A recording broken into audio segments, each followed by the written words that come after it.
Oh, mate. I wish I had a couch that looks like that. Actually, no, I don't. What's up with that? Mate, this place looks nicer than my house. That's not hard. Alright. How are you all doing? I may have a solution to a problem you may be having. Before you start fiddling with all kinds of magic settings, and I know you're doing it, don't lie to me. You are, ain't you? Before you touch... Stop it. I know you're doing it because I did it. Do as I say, not as I do, right? If you're like me, and you have an Oculus Quest 2, some kind of standalone VR headset, and you are trying to use Oculus Link, which is the the USB cable to your doobly-doo, and then plug it into your other doobly-doo, your computer, right? And do the PC VR doobly-doo, right? And it's just going, nothing, not working. I may have a thing for you. And if you're trying to use Oculus Air Link, which is basically the virtual desktop thing we had moons ago, whereby you run your PC VR on your Magic PC. You've got like a server on there, and then that uses Wi-Fi in your headset to push a feed of what's going on your PC into your dome, and you can play your thing without the massive cable that used to come out of the back of these things back in the Rift days and the Vive days, and I guess actually no, the Index still has the great big chunking cable that you can trip over and hang yourself with. So I guess if you're anyone that isn't standalone VR, you're still doing the cable dance, as my friends and I call it. This won't really apply to you.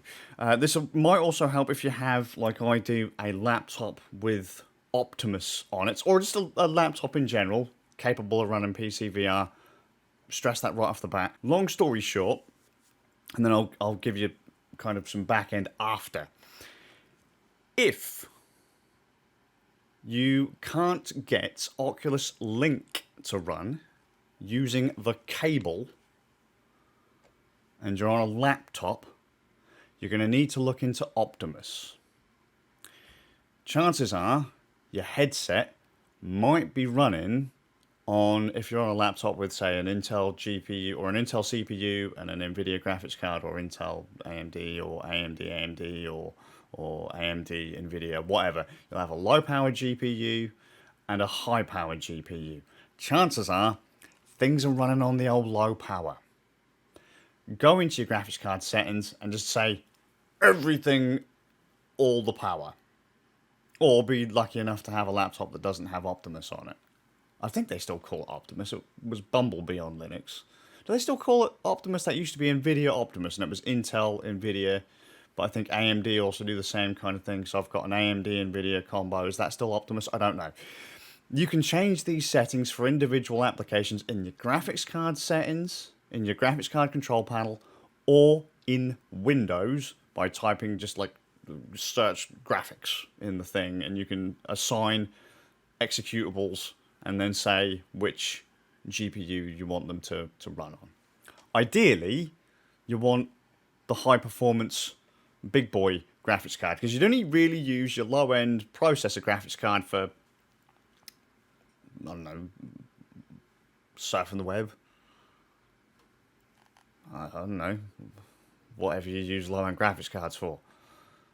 I have a big graphics card, so I want to use that as much as possible, right?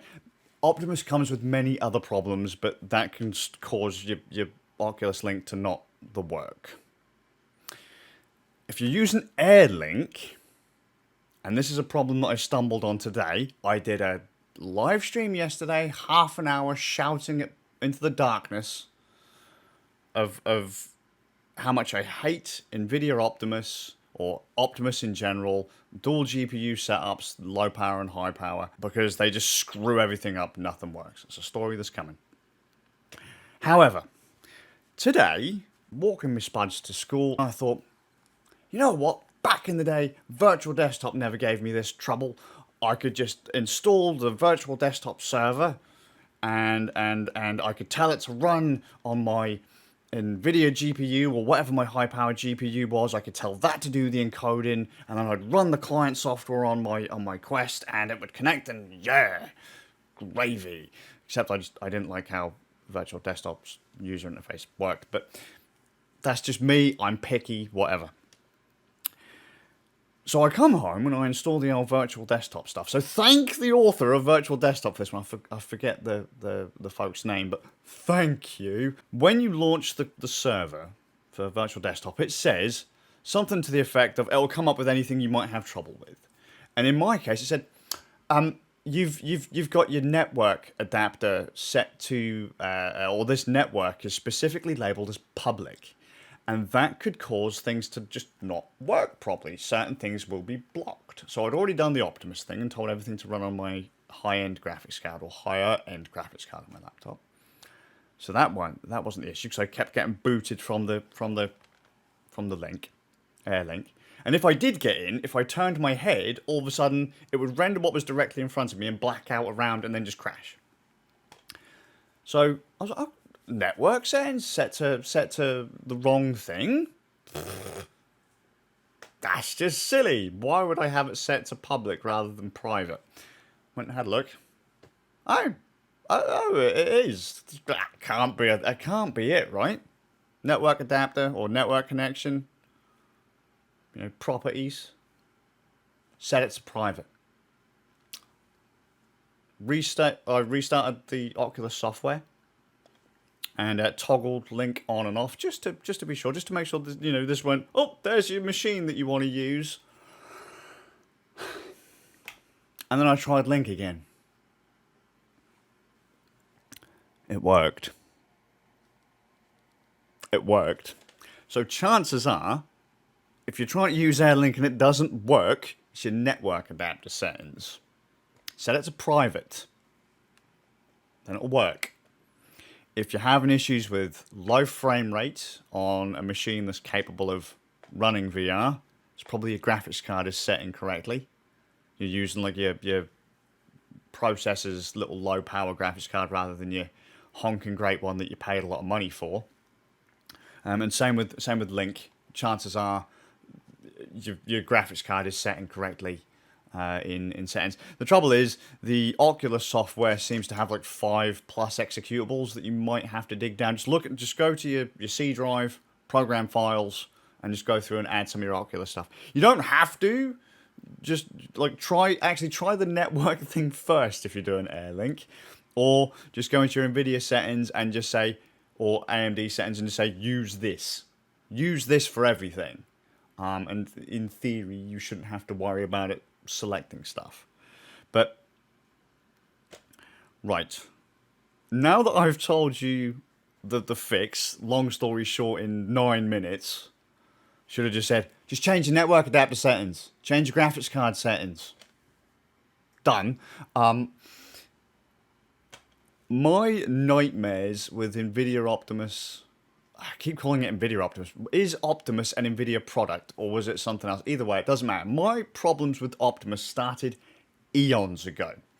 The trick with Optimus and things like it if you're on a laptop, it's supposed to save power. If all you're doing is browsing, watching videos on YouTube, doing low power stuff, you don't need to have a hulking great graphics card sucking up your battery power all the time, do you? Realistically, like if you're on battery, you can maybe extend your running time by just sipping at those watts, you know, at that beautiful power. Just sip, so it'll last longer. It's great, right? But when you want to get stuff done, you might want to have something that requires a bit more juice. And so the idea really is like, oh yeah, I'm just surfing the web, watching my YouTube videos, low power graphics card. I'm editing video, big hulking graphics card. Doing VR, big hulking graphics card. Game, hulking graphics card. Other things that need hulking graphics card, hulking graphics card. But it's controlled by software. And software is often buggy or a pain in the ass, and users don't know that maybe they'd have to change some settings here or there. And sometimes it just doesn't bloody work. So you'd have to start telling individual applications which graphics cards to use. And I like JRPGs. Sometimes the software that is supposed to tell things to go where they're supposed to go just doesn't do its thing, and you end up in a right mess, and then you have to manually do it. You think there's something broken, it isn't. It's just not.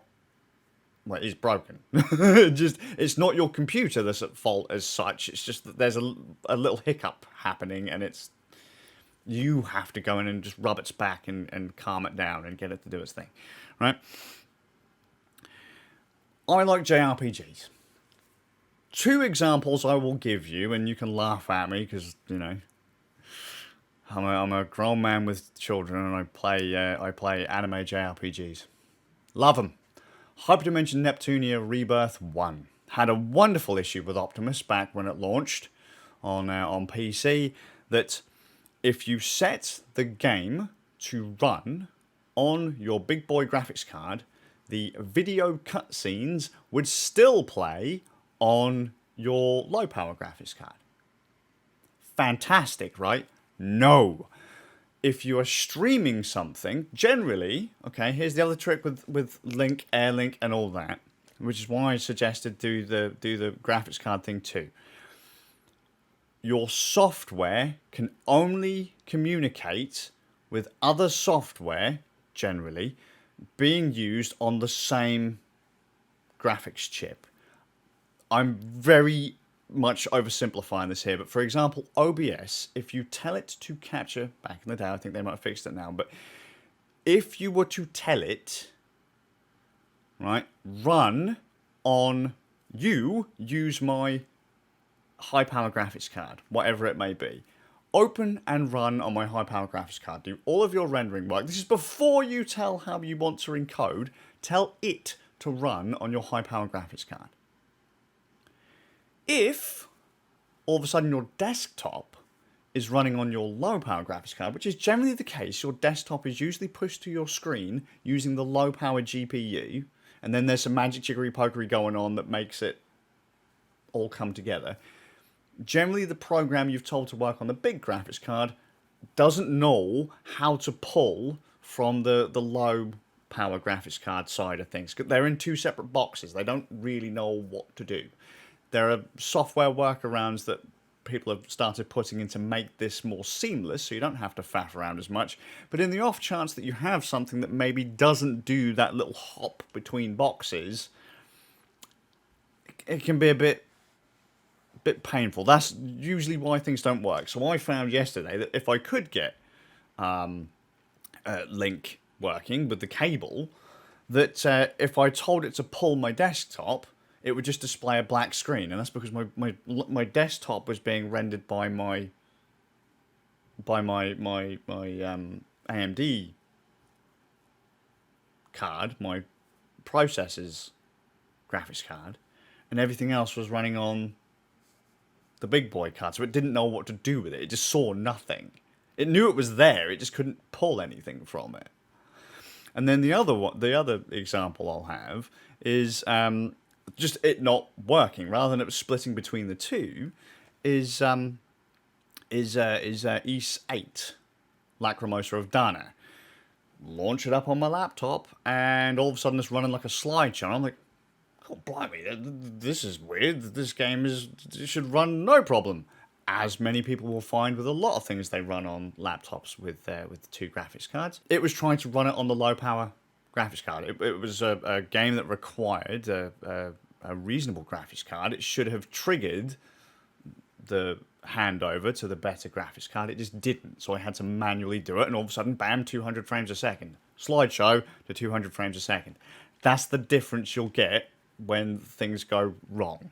You know, if you play something on these and you're like, hang on, that should work. Might be that it's rendering on the wrong card. And as I say, if you do have issues where things are on one card and another card, and you get that kind of black screen issue, it's the same kind of issue I was having years ago with OBS. It made things really annoying, and Expert, I believe, as well, made things really annoying because, you know, you'd be in the middle of doing something, and all of a sudden, darkness. Like, I would see things happening on my screen, but streams or captures would break because they wouldn't be able to communicate between the two cards.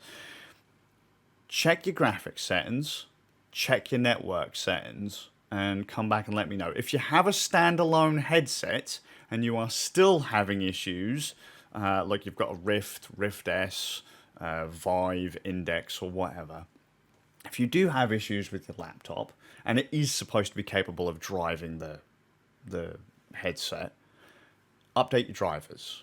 That might sound really stupid, but especially if you've got an AMD Nvidia combo or an Intel AMD Nvidia combo, whatever, so a low power and a high power, update both sides of your GPU drivers. If it's Intel, update your Intel drivers. If it's AMD, update your AMD drivers. If you've got an Nvidia, update your Nvidia drivers. Punch the microphone.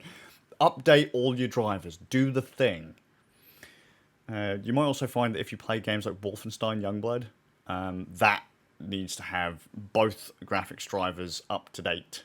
Go to your graphics card manufacturer's website and try it, because Windows Update will often, in the case of an Optimus style setup, dual GPU setup, it won't see newer drivers for the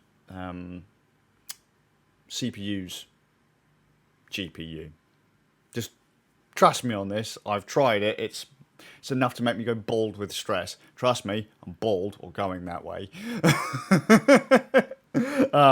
Just try those things out. Long-winded, 17 minutes. If you've got to this point, I hope to see you in VR. You'll find me everywhere. Just search the name of me channels and you'll find me on the Dubries. But it was enough to drive me mental. I don't like doing the cable dance. I don't like having honking great wires hanging off of the back of my headsets or off the sides of my headsets. I don't like it. That's why I didn't really use my Rift that much. I have a consumer level Rift, not the development kit, but the one that came after that. I didn't like having the base stations, and I don't like having a hulking great wire coming off the back of my head, because as you start spinning around, all of a sudden you hang yourself. Even if you've got the cables coming off the ceiling, you either hang yourself or you have to do, as my friends, as I say, call it, the cable dance. You have to spin around the other way and you start hopping over the cable, and that just, it's annoying. Same with when the Quest got Oculus Link with the cable, it was annoying. And if you run in a place, if you're lucky enough to have a play space big enough and you run out of cable before you run out of room, your PC's gone flying too, or you bust your headset. So I don't like having the cables. Having a standalone device that I could run over wireless, mwah, you have saved PC VR for me, despite what people say about you. Facebook and Oculus killed PC VR. No, for me, they've saved it. Just I've had a few technical issues along the way. Hopefully, this stuff fixes it. And actually, if I had to be honest, this is my play space. I've got, like, there. My desk is there. So literally there. So I would have to move all the way over. And there's no room. I have no room. And having those hulking cables and that is just not fun. So having a stationary VR play space, just a big circle, or a reasonable circle, I can stretch my arms out in, and no cable, it's beautiful. All the benefits of standalone VR on a hulking great PC or somewhat powerful laptop setup. Beautiful. So, again, check your graphics card settings, update your drivers, check your graphics card settings, and check your network adapter settings. Go from public to private and see if that works. On my laptop, that worked a treat. On my PC, doesn't seem to be an issue. Yeah, I can't tell you. On my laptop, it worked fine. Changing it from public to private, and it worked. And I have to thank the developer of Virtual Desktop for putting that warning in. I'm keeping Virtual Desktop installed on my machine. I'm not going to be using it unless I absolutely have to. It's a great piece of software all the same. If I had to be honest, I don't really like having extra software installed if I don't need to. If it all comes in one package, great. But if Link decides it's going to be a turd, then I'll go straight back to Virtual Desktop. And I recommend that everyone else buys Virtual Desktop anyway. It's about $15 because it's fantastic. And I'm just thankful. And you should be too. Because they helped me. And now I'm helping you. So, hope you're well. Still in VR. And I hope you don't have to do the cable dance. I hope you get this stuff working. Because it really did. I was going to throw not literally. I wanted to throw a $2,000 laptop. Optimus still sucks. If you want to avoid the Optimus issue, go out and buy something like a Legion 5, Lenovo Legion 5, because it has a hardware option to turn off the low power graphics card. Just disabling it in Device Manager, not quite the same. So there you go, it's my VR laptop recommendation of 2021. Take it easy.